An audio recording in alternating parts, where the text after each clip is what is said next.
Camarada, vamos a hablar de Venezuela. Comenzamos con Venezuela, primera parte.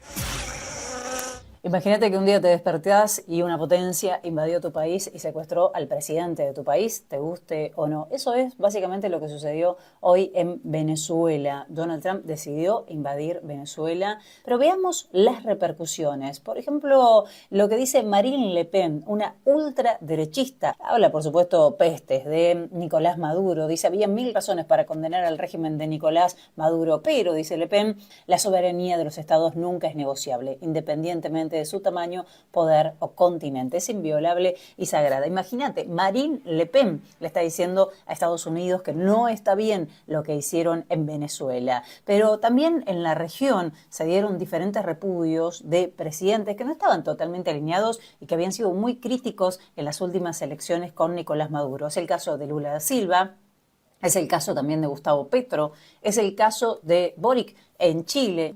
Petro incluso comparte un video en el que denuncia que hay víctimas, por supuesto, que hay víctimas de este ataque de Estados Unidos. Las propias autoridades de Venezuela dicen que los ataques, las explosiones no solamente se dieron en zona militar, sino también en otras zonas donde afectaron a civiles. Todavía no hay mayor detalle al respecto, pero esto parece ser algo que no preocupa tanto. En Argentina festeja Javier Milei, festeja Mauricio Macri, festeja Patricia Bullrich, que la derecha argentina es una derecha golpista. ¿Realmente creemos que a Estados Unidos le preocupa la democracia de Latinoamérica? ¿O finalmente Estados Unidos pudo hacerse del petróleo de Venezuela? Nicolás Maduro en este momento está llegando a Nueva York junto a su esposa. Mientras tanto, en Venezuela, Delcy Rodríguez, la vicepresidenta, dijo que el único presidente es Nicolás Maduro. Donald Trump, en una conferencia de prensa, dio detalles de lo que fue esta operación en Venezuela y confirmó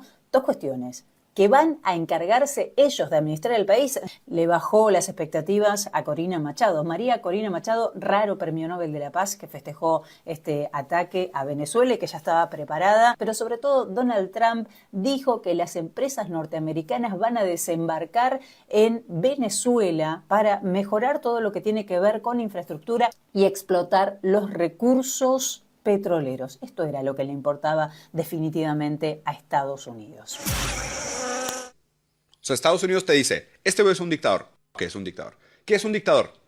¿Crees que no lo es? No, dime tú qué crees que es un Una dictador. persona que se mantiene en el poder sin democracia y probablemente con el uso de la fuerza, Vale. digámoslo así. Ve, lo raro de esto. Tendrías que definir democracia y fuerza. Y estoy seguro que si las definimos ahorita se va de hocico Estados Unidos entero. Americano era la comprensión profunda de que un país con 300.000 millones de barriles de petróleo bajo tierra nunca iba a ser dejado en paz, mientras intentara usar esos recursos para su propio pueblo y no para dárselo a los Estados Unidos. Era la advertencia más cruda de un hombre que sabía perfectamente contra quién se estaba enfrentando. No hace falta tener grandes simpatías por Chávez, por el chavismo, mucho menos por Maduro, para entender que lo que estaba diciendo en aquel momento no era una cuestión ni siquiera ideológica de izquierdas o de derechas, era una cuestión básica de soberanía, de defensa de los recursos naturales de un país. Que eso pienses lo que pienses, sea tu ideología la que sea, debes defenderlo. Que tus recursos naturales son tus recursos naturales y jamás tienes que permitir que te venga, en este caso, un líder del imperio, en el norte, en este caso, un presidente naranja, que por desgracia ha vuelto a gobernar en los Estados Unidos, a reivindicar que eso le pertenece. Y todo aquello que dijo Chávez en su momento, puede verlo con sus propios ojos el mundo entero.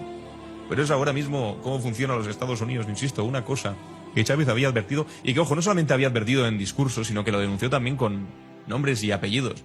Terminar acusando a ti de narcotraficante, a ti, directamente. A ti, Chávez. No es que el gobierno apoya o que se permite, no. Te van a tratar de aplicar la fórmula Noriega. Es uno de los planes que en Estados Unidos se ha venido desarrollando. Están buscando la manera de que se asocie a Chávez directamente con el narcotráfico. Y luego cualquier cosa es válida contra un narcotraficante que es presidente. Un viaje a cualquier país del mundo y llega un comando y se lo lleva. Bueno, se trata de Estados Unidos. ¿Eh? Invadieron Irak con la excusa de que había armas de destrucción masiva. No las hay, no las hubo. Pero igual ahorcaron al presidente sin juicio ni nada. En 2008, de hecho, habló públicamente de la Operación Balboa, que era un ejercicio militar que España en su momento, con Aznar, había realizado en 2001 simulando una invasión del occidente de Venezuela desde Colombia y Panamá. Un juego de guerra le llamaron entonces, una simulación inocente, pero Chávez entendió lo que significaba. Se preparaban para una agresión militar contra Venezuela. Una provocación que lo que pretendía era obligarles a dar alguna especie de respuesta que después pudiesen escalar hasta una intervención en tierra. Igual que está haciendo ahora Donald Trump con la excusa del narco. ¿Pero por qué le hacemos el trabajo sucio a Donald Trump? Escribió Eduardo Galeano que los metales arrebatados a los nuevos dominios coloniales de América estimularon el desarrollo económico europeo y hasta puede decirse que lo hicieron posible. 6 siglos después, Europa sigue sin reconocer que América Latina no fue descubierta sino invadida. España y otras potencias europeas cometieron un enorme saqueo y un genocidio y deben pedir perdón y reparar a nuestros pueblos hermanos de América. Lejos de hacerlo, la relación actual de Europa con América Latina sigue siendo una forma de colonialismo. Las cadenas de explotación iniciadas entonces continúan hoy bajo nuevas formas. El extractivismo, la deuda, los tratados comerciales desiguales como Mercosur, la devastación ambiental, el racismo o las migraciones forzadas. Las élites europeas desean la riqueza de América Latina, pero cierran fronteras, niegan derechos a las migrantes y desprecian las demandas de justicia social, soberanía alimentaria o comercio justo, mientras promueven la militarización disfrazada de cooperación en seguridad. Y además, seguimos definiendo nuestra relación con América Latina en función de los intereses de Estados Unidos, especialmente contra China. ¿Pero por qué le hacemos el trabajo sucio a Donald Trump, responsable de golpes de Estado, de desatar una guerra étnica con deportaciones masivas, del bloqueo ilegal a Cuba y de ataques a la soberanía de países como Colombia, Venezuela o México bajo la excusa del narcotráfico? ¿Acaso no son las farmacéuticas estadounidenses y la ausencia de sanidad pública las principales responsables de la crisis del fentanilo? 6 siglos después, Europa, sumisa a Trump, belicista, cómplice del genocidio en Palestina, se sigue creyendo dueña de lo que nunca le perteneció. No sé cuándo se van a dar cuenta, comisaria, de que así están cavando la tumba de esta Europa moribunda. Como dijo Simón Rodríguez, o inventamos o erramos. Bueno, yo creo que hay dos ejemplos que nos gustaría, históricos, que nos gustaría exponer. Por un lado, lo que se ha mencionado en este informe, la invasión de Estados Unidos a Irak, la detención del líder de Irak, Saddam Hussein, que ejerció el poder durante muchos años en su país, que lo transformó en una potencia y que tenía petróleo, y que obviamente Estados Unidos quería apropiarse de ese petróleo. Entonces, ¿qué hicieron? Lo capturaron, le inventaron un juicio, le hicieron un juicio y lo condenaron a muerte, y a los 2 años fue asesinado públicamente y filmado y transmitido televisivamente al mundo entero, para que el mundo entero viera cómo los yanquis le quitan la vida a una persona por el solo hecho de no pensar y no humillarse, como nuestro presidente Milei, arrodillado en forma succionadora ante el presidente de Estados Unidos. Esa es una imagen que queremos refrescar, pero hay otra imagen también. En 1959 se produce la invasión castrista, con el Che Guevara incluido, a la isla de Cuba. Sacan al dictador de derecha Fulgencio Batista, que había convertido a Cuba en el prostíbulo yanqui, toman el poder, y ya Estados Unidos empieza a advertir de que se trata de un movimiento revolucionario no coincidente con la ideología norteamericana. Se produce una reunión de las Naciones Unidas en Nueva York y va Fidel Castro y pronuncia su discurso. Y ahí lo conoce, se saluda y conversa con el presidente de Estados Unidos, Richard Nixon. Termina la reunión de las Naciones Unidas en Nueva York. ¿Qué hace el presidente de Estados Unidos, Richard Nixon? Lo invita, nada más y nada menos que a Fidel Castro, a la sede presidencial de Estados Unidos en Washington, donde lo reciben con todos los honores, se dan la mano, se estrechan la mano, conversan amigablemente, y el presidente de Estados Unidos le hace poner frente a la Casa Blanca un micrófono a Fidel Castro para que le hable a los norteamericanos y al mundo entero. Dos imágenes distintas que ahora Así la refrescamos en este informe del avispero por Canal ZTV. ظل واقف نتلو قرار الحكم ظل واقف نعم واقف نتلو قرار الحكم استمع إلى قرار المحكمة واقفا اسمع القرارات اي واقفا كن واقفا لا قاعد اوقف وقفوا جالس يا الله لا تطويل يلا جوزوا منا جوزوا منا لا تطويل حكي وياك قررت المحكمة الحكم على المدان صدام حسين المجيد بالإعدام شنقا حتى الموت لارتكاب يعيش قتل الشعب. عمد كجريمة يعيش ضد الأمة. الإنسانية وفق المادة أسقط العملاء 12 أولا أسقط. أليف بدلالة المادة 12 أولا ثانيا ثالثا رابعا من قانون المحكمة.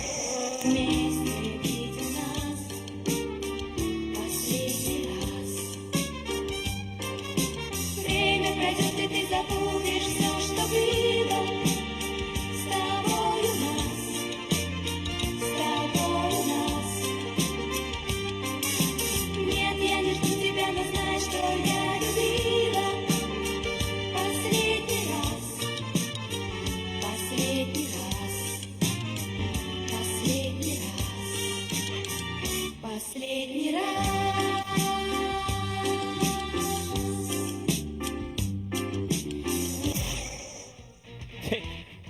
Dos última filmación, dos versiones del Imperio. esa última filmación, que he tenido la suerte de verlo, pero más ampliada, se ve los empleados que estaban ahí en la Casa Blanca y el público en general no lo dejaban mover. No había celular en esa época, así que eran decenas, centenares que iban con papel blanco para que le firmara el autógrafo Fidel Castro, y las pruebas de cariño a través de los abrazos hicieron que fuera interminable el camino. ¿Con cuál ese de 200 versión metros. de estas dos versiones del Imperio se queda Pablo Olmos? Yo lo que veo es que, a ver, esto que decía Tolchinki de, a ver, esa gente se pelea, los yanquis se pelean por darle la mano a Fidel Castro, ¿sí? A ver, me viene a cuestionar a mí y a todos los que fuimos a verlo a Fidel Castro. Tolchinki, vamos, hermano, vamos. A mí lo que me preocupa, a ver, lo que me preocupa acá es que el derecho internacional público detonó con esto. Detonó porque la ONU brilla por su ausencia.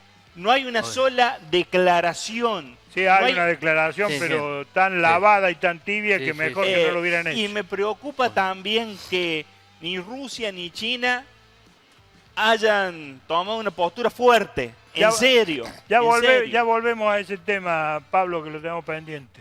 ¿Con cuál versión del Imperio te queda? ¿La No, que son- asesinan a un líder para quedarse con el petróleo de ese país? ¿O la versión del presidente de Estados Unidos recibiendo, invitando a Fidel Castro a la Dos Casa Blanca? momentos que, como verán, me emocionaron mucho. Camarada, Convengamos que habría que, cronológicamente, ese discurso que da Fidel Castro ahí en la puerta de la Casa Blanca era muy reciente que había tomado el poder.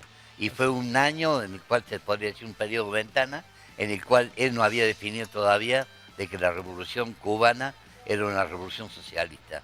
Entonces fue inevitable para ellos frenar no solamente Fidel Castro, sino Che Guevara, Camilo Cienfuegos, etcétera, etcétera, y se tomaron un tiempo para ver de qué manera lo podrían ganar para lo que ellos decían de la causa americana. Y no lo podían defender, no lo podían atacar tanto a Fidel Castro porque Fulgencio Batista, que era el dictador de Cuba, tenía tan mala imagen en los Estados Unidos y habían logrado los rebeldes en Cuba demostrar de que era el prostíbulo más grande de los Estados Unidos, el garito más grande de Estados Unidos, era el casino más grande de los Estados Unidos. Era una perdición para los Estados Unidos tener una isla como Cuba que le desintegraba la moral. Así que Fulgencio Batista era lo más parecido al actual presidente de Estados Unidos, Donald Trump. Ahora, sería bueno también, especialmente para las nuevas generaciones, para los jóvenes, recordar un poco qué pasó o qué quedó en los lugares donde Estados Unidos se metió.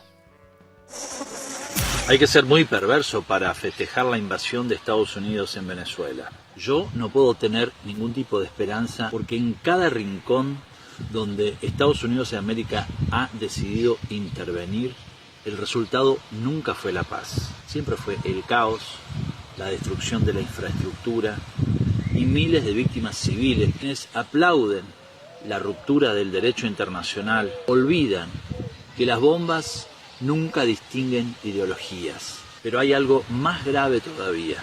Validar esta violación está validando que mañana eso mismo le pueda pasar a cualquier país. Si aceptamos que una potencia decida quién vive y quién muere en nuestra región, estamos entregando nuestra propia soberanía.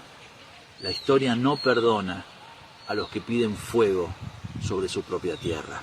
No se trata de defender un gobierno, se trata de defender la vida y la dignidad de América Latina frente a los que solo saben traer la guerra y la muerte. I hand-carried the letter back from Gaddafi offering to resign. The U.S. didn't want him to resign. They wanted to kill him. Why? Because Gaddafi, and I met him 3 times. I took Biden on my second trip to Libya, by the way. He went with me when I spoke to the whole country. And every meeting I had with Gaddafi, he wanted 2 things. He wanted to unite the African continent into a group of nations economically, like European like the European economy. He wanted to base it on the gold standard. And the U.S. and Europe didn't want that. And the other thing is they wanted control of his oil, and they wanted control of his sovereign wealth. So Gaddafi had to go.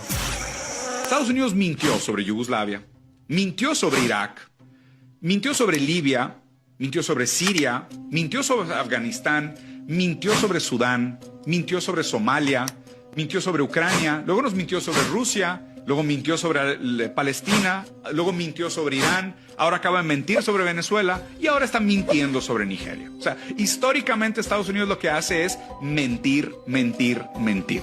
No es que Estados Unidos quiera matarte porque eres terrorista. Estados Unidos te dice terrorista para poder matar. Estados Unidos justifica sus acciones inventándote blancos en la espalda. O sea, las armas de destrucción masiva que supuestamente estaban en el Oriente Medio nunca se encontraron. ¿Por qué? Porque no existían. Lo que sí encontraron fue oro, fue petróleo y otras riquezas que se robaron. Lo mismo ha pasado en todos lados. Estados Unidos te inventa mamá, te justifica una invasión, va, te saquea hasta los dientes, te deja blanco, liso, pelón y pobre, y después todavía te cobra para reconstruir.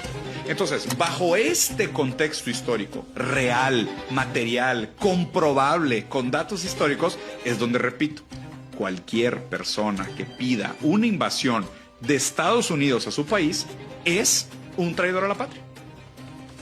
De nuevo, no es un juicio moral. No lo estoy diciendo como es algo que yo crea que está bien o crea que está mal. Es por motivos históricos. Si históricamente Estados Unidos ha mentido sobre todos estos países para justificar su invasión, una persona que pida invasión de Estados Unidos es por lo menos un idiota. Y si no es un idiota, sabe de historia, peor todavía, es un traidor a la patria. Porque lo que está haciendo es condenar a su país al mismo destino que Yugoslavia, Irak, Libia, Siria, Afganistán y continúa la lista por delante. Por eso hay que tener muchísimo cuidado, porque justo ahorita que Estados Unidos está en su momento más débil, está perdiendo el hegemón internacional, está pasando por una crisis de gobernabilidad, su presidente tiene 63% de desaprobación. ¿Okay? Está una catástrofe política y económica en Estados Unidos. Por supuesto, están viendo de dónde agarrarse para sobrevivir. Entonces se van a ir por las presas más fáciles, por los países más débiles, por los lugares donde puedan robar recursos para continuar sobreviviendo un ratito más, pero a nosotros nos toca resistir. Déjeme decir una palabra solamente. Perdón, No. la vi con el lagrimal flojo. Le está conmocionando lo que está pasando. Pero por supuesto usted sabe mi postura. A mí no me gusta la postura de Trump ni de Estados Pero lo Unidos. está conmocionando. Pero por lo que supuesto. ¿Le provoca qué? ¿Alegría o tristeza? No, tristeza. Bien. Camarada. En la conferencia de prensa que dio Donald Trump, cuando empezó a contar los detalles finos de cómo habían hecho la invasión y cómo lo habían secuestrado, utilizó 22 veces la palabra petróleo y una sola vez la palabra democracia.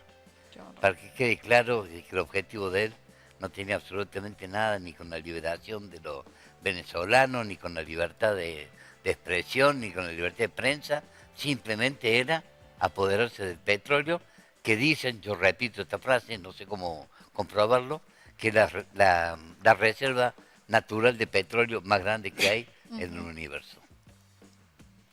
Pablo, Derecho Internacional. Sí, yo creo que todos aquellos que hemos cursado alguna vez Derecho Internacional Público, si antes estábamos poco convencidos de que podía llevarse a la práctica de una manera concreta, después de esto, directamente, si veo un libro de Derecho Internacional Público, lo utilizo para apoyar algo. Para nivelar alguna pata. Para nivelar alguna pata, porque para otra cosa no sirve. Me preocupa, sí, que Rusia, que China no se hayan puesto firmes, porque me lleva a pensar que ya se repartieron el mundo.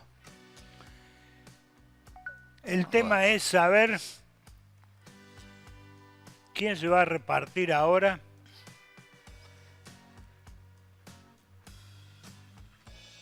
El bigote de Nicolás Maduro. Vamos para que te quiten ese bigote. No, por favor, mi bigote, no. Por favor, mi bigote no lo cortes. Le dije que mi super bigote no.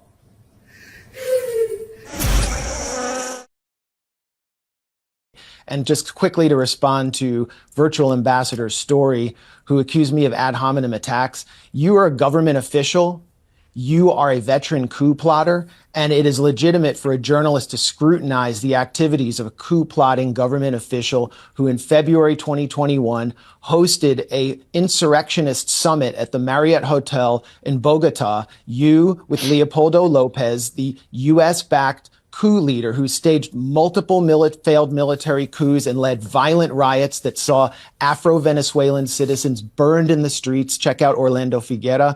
And Carlos Vecchio, the fake ambassador to Venezuela, who is actually the lawyer for ExxonMobil, which seeks to regain its control of Venezuelan fields. This is one of the most deeply anti-democratic opposition movements led by Maria Corina Machado, who has led several coup attempts in Venezuela and said Nicolas Maduro is a bad actor sitting on the world's largest oil reserves. Well, that's why you consider him a bad actor, because there's plenty of bad actors in the world, and neither of you will condemn ICC wanted war criminal Benjamin Netanyahu or call for his arrest, will you? Neither of you will talk about Ecuadorian President Daniel Noboa's role in the international drug trade through Benita. Claudia acaba de probar algo que nadie imaginaba, que Trump construyó parte de su imperio hotelero con petróleo robado de México. La UIF mexicana, la Unidad de Inteligencia Financiera, hizo una auditoría completa en las inversiones de Trump para nuevos hoteles. ¿Y qué encontraron? Que cada hotel construido entre 2018 y 2024 fue financiado con dinero que venía de cuentas suizas. Oficialmente decía inversiones privadas. Pero el origen real era otro, petróleo mexicano desviado. El patrón era casi impecable.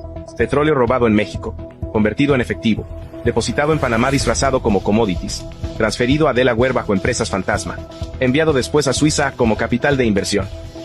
Y al final, financiamiento directo para el Trump Dubai, Trump Escocia y Trump Las Vegas. 4 continentes, 7 bancos, 10 empresas fantasma, ni un solo rastro, hasta que Claudia cruzó datos de extracción petrolera con fechas de construcción de los hoteles Trump. Las fechas coincidían, los montos coincidían, todo coincidía. 800 millones robados, 6 hoteles construidos, 130 millones por hotel. México, sin saberlo, terminó financiando el imperio Trump. Regalías perdidas, impuestos perdidos, desarrollo perdido, mientras Trump brindaba con champán de $5,000 la botella en cada inauguración. Y aquí viene lo más fuerte, Claudia tiene los contratos de construcción, con fechas, con proveedores, con transferencias bancarias que dibujan una línea directa desde los pozos petroleros mexicanos hasta los lobbies de mármol de los hoteles Trump. Los fiscales internacionales ya tienen copias. Trump dice que no sabía. Pero Claudia tiene emails de sus hijos hablando sobre la liquidez del proyecto mexicano. Fechados, firmados y totalmente imperdonables. Trump puede negar lo que quiera. Lo que no puede negar son los hoteles que México terminó construyendo, sin querer, ¿Los hoteles Trump deberían ser confiscados como evidencia?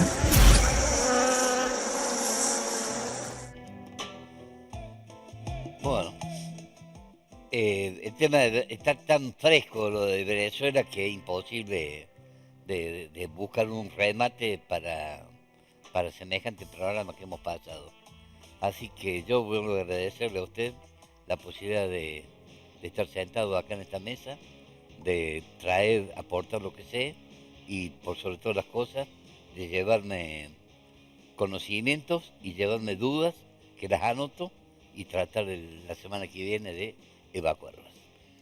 Déjeme presentar un nuevo segmento de este segundo programa especial Venezuela Hoy en el Avispero por Canal ZTV. Eso viene aproximándose. Y es una operación de varios años. Hace varios años me lo dijo alguien. Me dijo, te van a terminar acusando a ti de narcotraficante, a ti, directamente. A ti, Chávez.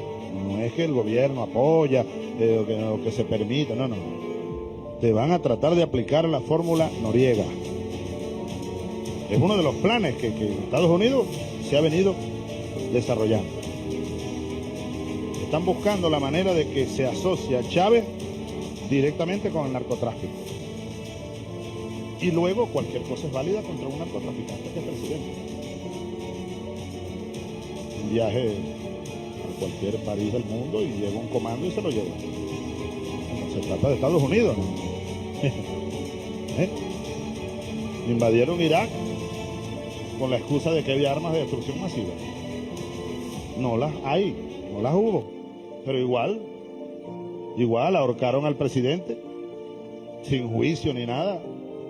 Fidel me dijo un día, Chávez, si a ti o a mí nos pasa eso, que nos invadan, lo último que podemos hacer es hacer lo que hizo Saddam, meterse en un hueco por allá. Hay que morir peleando, Chávez, ahí en la primera línea de batalla. Y es lo que yo haría. No voy a irme por un monte. Voy a morir al frente, con la dignidad de un venezolano. Yeah, what was that? Getting land, oil rights, whatever we had. They took it away because we had a president that maybe wasn't watching. But they're not going to do that. We want it back.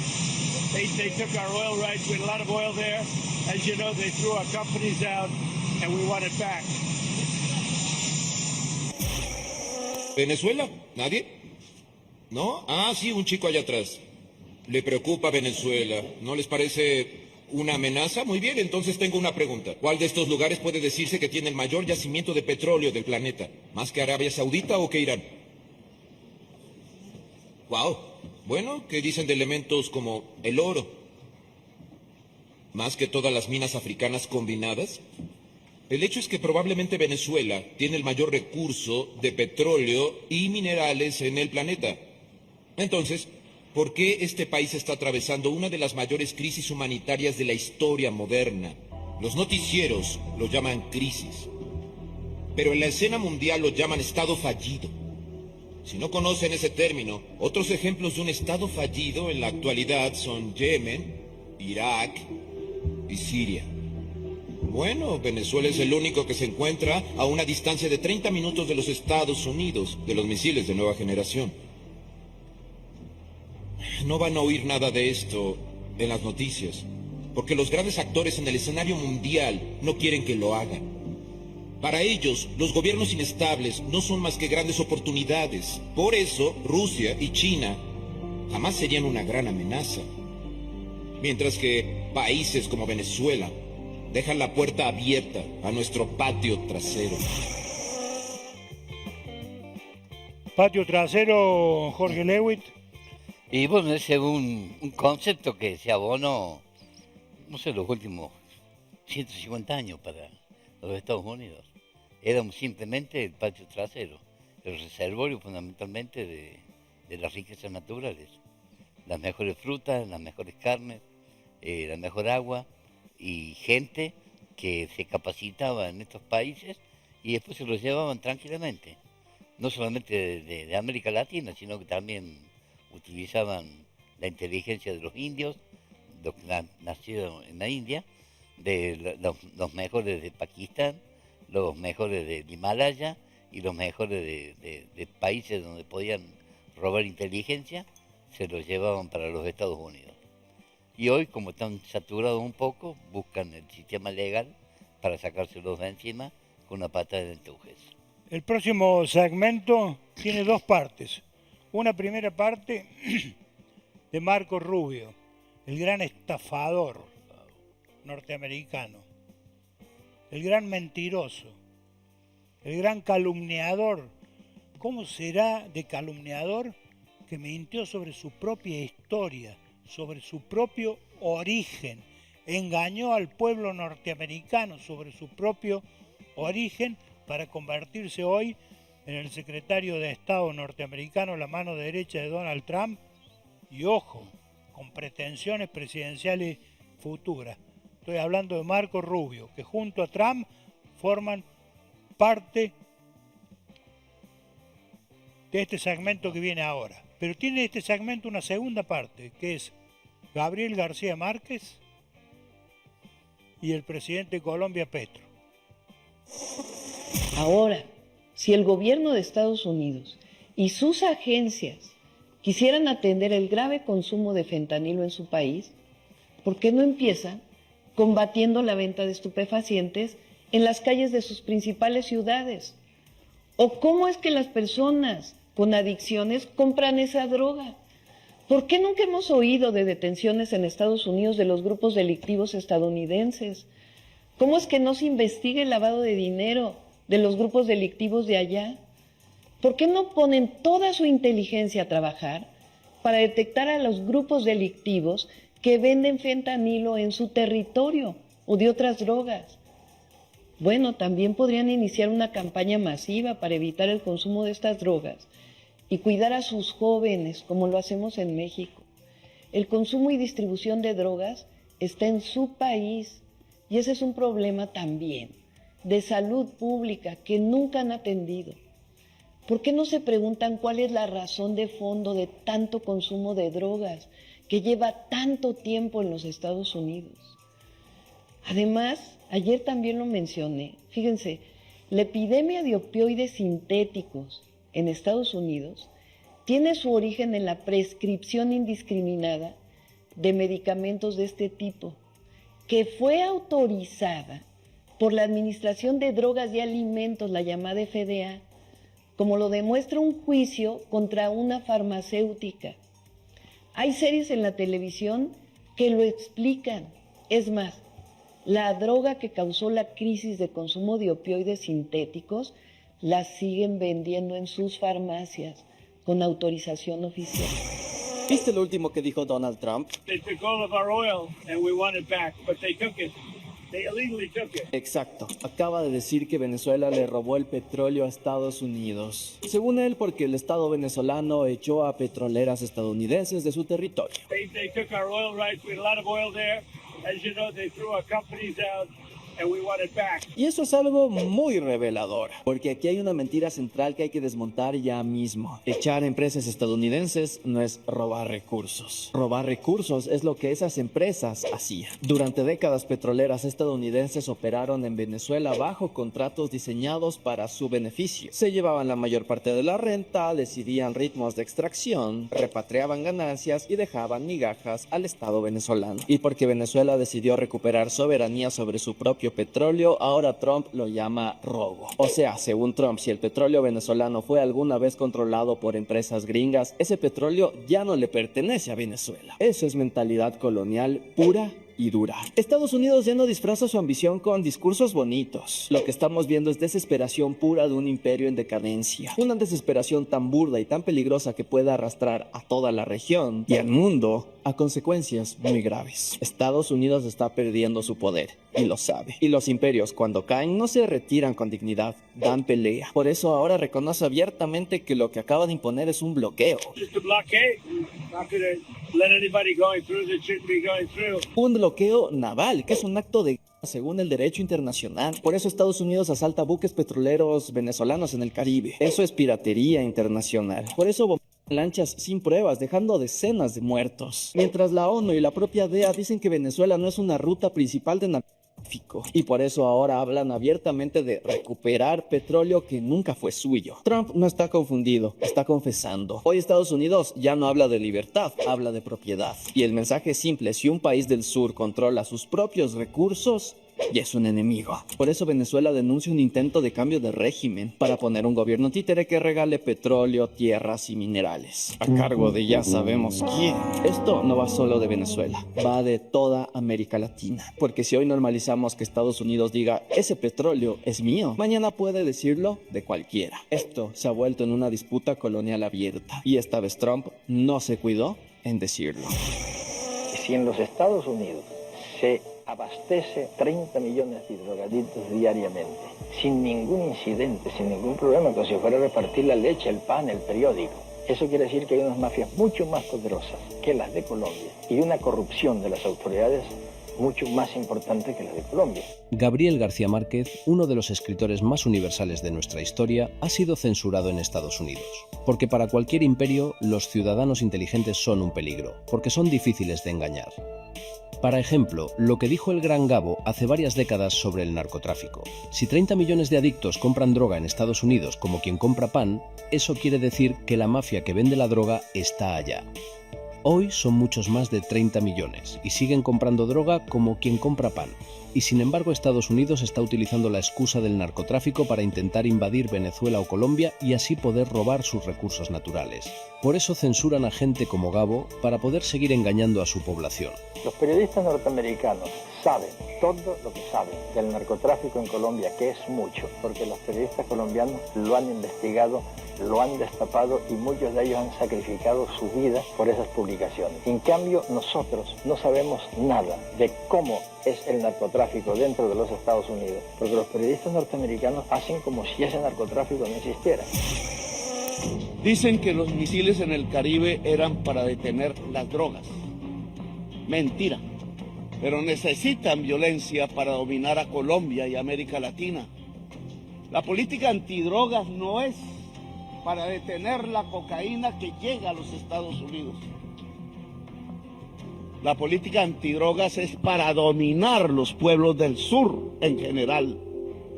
Trump lanza misiles sobre lanchas desarmadas de migrantes y los acusa de narcotraficantes y terroristas cuando los narcotraficantes viven en Nueva York y en Miami y guardan sus enormes fortunas en los bancos más grandes del mundo y no viven en Bogotá, ni en Caracas, ni en el Caribe, ni en Gaza, sino que viven en Miami y son vecinos del presidente de los Estados Unidos.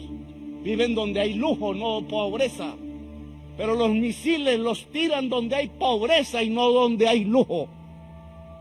Mentira que el Tren de Aragua es terrorista.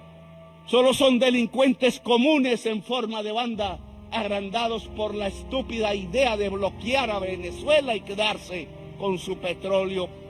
La migración no es sino el producto del bloqueo a los países más pobres, como Irak o Irán o Cuba o Venezuela. El bloqueo económico no es más que un genocidio. La migración no es más sino la consecuencia de las guerras y las invasiones por el petróleo desatadas por Estados Unidos y la Europa de la OTAN.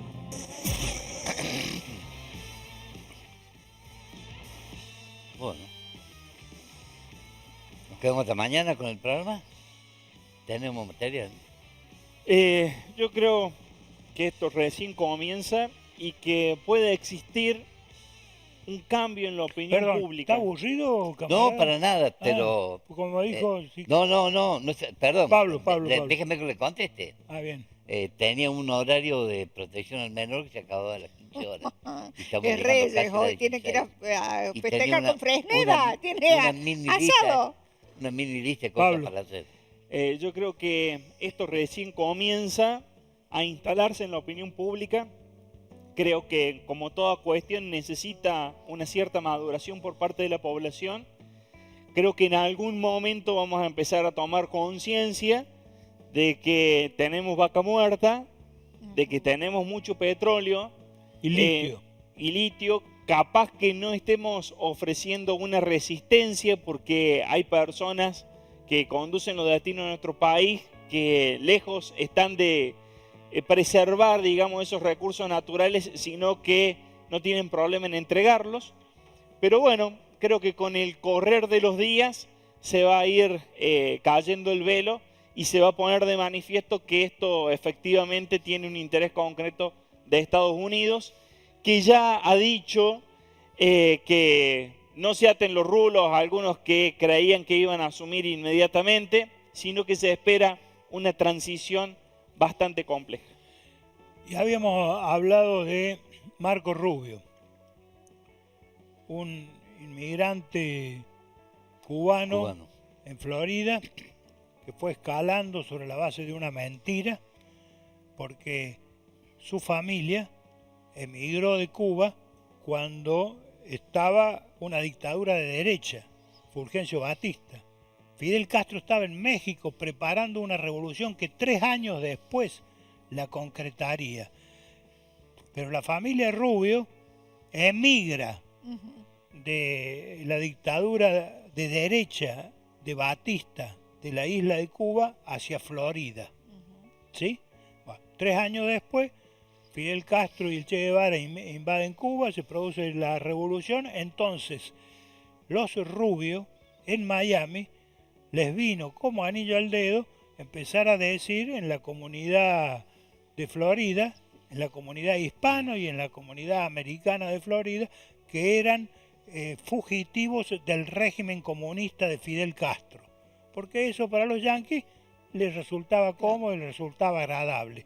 No, en cambio, decir la verdad, que habían huido de la dictadura de derecha pro-yanqui de Fulgencio Batista. Había acceso a créditos increíbles. Incluso, perdón, Zapata, incluso ellos intentan volver, los Rubios intentan volver cuando ya estaba varias Castro. Veces. Claro, cuando estaba Castro en el poder, intentan volver varias veces.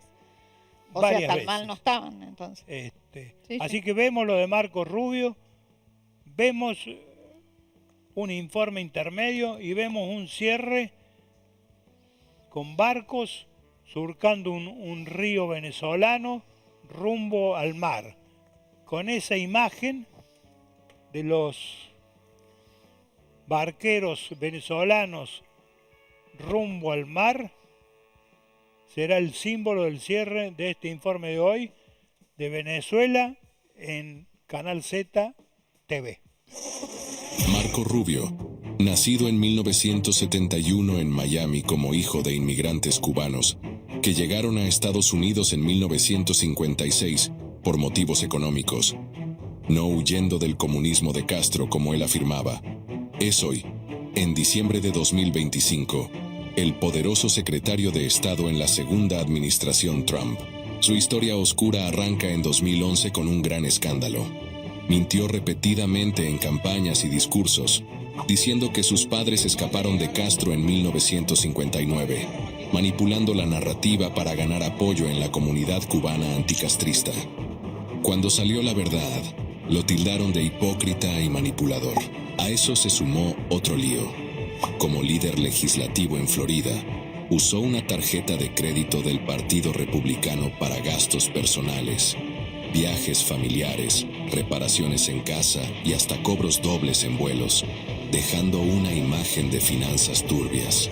En 2013, parecía cambiar al impulsar una reforma migratoria con camino a la ciudadanía, pero las presiones conservadoras lo hicieron retroceder y endurecer su línea contra los inmigrantes.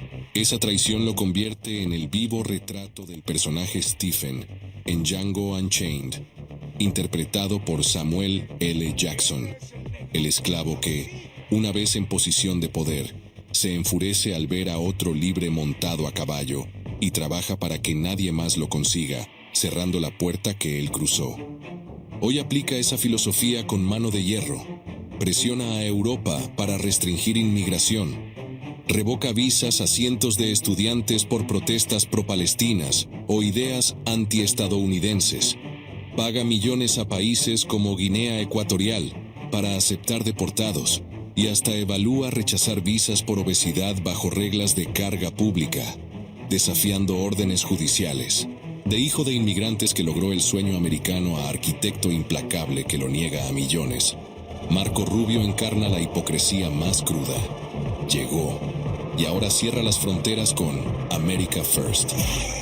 Estados Unidos vuelve al siglo XIX para rediseñar el siglo XXI. En diciembre del 2025, Donald Trump relanzó su doctrina de seguridad nacional, una vuelta 200 años atrás. Se trata de la doctrina Monroe, que es muy simple. Plantea que todo el continente americano, desde Alaska a Tierra del Fuego, es zona de influencia norteamericana y solamente norteamericana. Esta doctrina nació en 1823, impulsada por James Monroe, el quinto presidente de los Estados Unidos. Y fue un mensaje directo para que las potencias coloniales de aquella época, como Reino Unido, Francia, España, se retiren de estas tierras. La consigna era América para los americanos. La región pagó muy cara esta doctrina, con golpes de estados apoyados, financiados o bendecidos por Washington. Y el costo económico fue brutal: deuda externa, privatizaciones y recursos prácticamente regalados. Los golpes de estado no solamente cambiaron gobiernos, cambiaron modelos productivos. Desindustrializaron, dolarizaron y fortalecieron a élites que respondían más a embajadas que a sus propios pueblos. Guatemala en 1954, Brasil en 1964, Chile en 1973, Argentina en 1976, incluido el Plan Cóndor. Después de los atentados del 2001 a las Torres Gemelas, Estados Unidos comenzó a mirar a Medio Oriente y la guerra contra el terrorismo corrió a América Latina del centro del mapa para los Estados Unidos. Durante más de 2 décadas hubo influencia activa, pero sacando el foco de encima.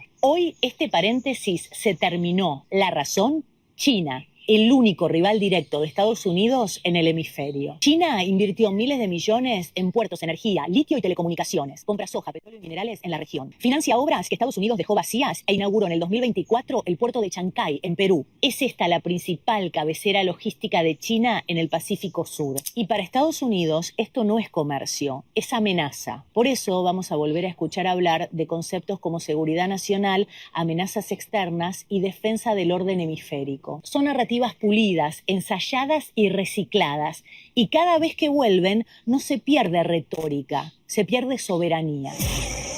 Con la alegría de la patria, del sentimiento que nos mueve en defensa de nuestro territorio nacional, hemos salido el día de hoy en esta caravana maravillosa del pueblo pescador, pero también en unión popular, militar y policial, a navegar sobre nuestro río Neverí con salida al mar, recorriendo la capital del estado, Anzoátegui, y viendo cómo nuestro pueblo ha salido a las calles, a los puentes, a acompañar esta manifestación de compromiso con la paz, pero también de decisión absoluta a defender nuestro territorio contra quienes pretenden la guerra, y muy especialmente el día de hoy contra el gobierno títere de Trinidad y Tobago. Estamos saliendo al Mar Caribe, a las costas de nuestro estado Anzoátegui y de nuestro país, en firme defensa del territorio nacional, de la independencia y de la soberanía.